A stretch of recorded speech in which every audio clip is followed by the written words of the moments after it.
qui nous amène à pouvoir conduire le peuple, parce que conduire les brebis du Seigneur, c'est pouvoir les encadrer, c'est pouvoir ôter de ces brebis-là les tâches qui peuvent être sur elles.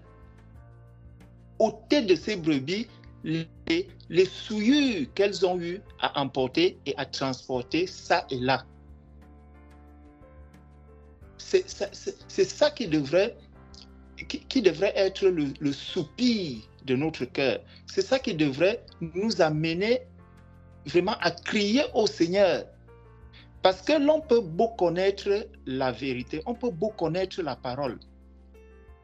Le Seigneur, la parole de Dieu, je crois, elle nous dit ça doit être dans 2 Corinthiens, où il dit que la lettre tue, mais l'esprit vivifie. Donc, même si je sais que la femme doit s'habiller de manière décente, même si je sais que la femme doit faire telle ou telle chose, si je suis rempli de l'Esprit du Seigneur, avec le discernement, je comprendrai que cette femme a tel ou tel problème. C'est pour ça que je rends grâce à Dieu à l'intervention de mon frère Yannick, qui a donné une place aux sœurs, les femmes sages. Et je crois que si les sœurs sont là au milieu de nous, elles doivent être vraiment informées du rôle qu'elles ont à accomplir dans l'Église. Parce que c'est des femmes qui doivent faire quelque chose. Elles ne sont pas des figurantes. Elles ne devraient pas être des figurantes. Elles devraient apporter quelque chose à l'Église, à l'œuvre qui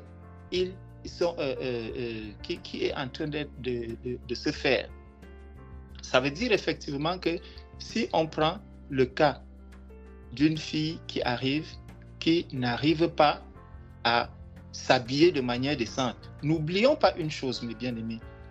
Une fille, par exemple, qui a été avec le frère Choura, qui a été enseignée par le frère Choura, qui se retrouve au milieu de nous, elle aura des difficultés à comprendre que la femme ne devrait pas mettre le pantalon.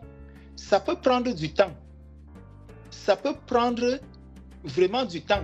Mais lorsque elle verra l'assiduité de celles qui sont déjà matures dans un certain exercice, dans une certaine action, dans un certain dévouement, en manifestant l'amour sans, comment je peux dire ça, sans la mettre à part.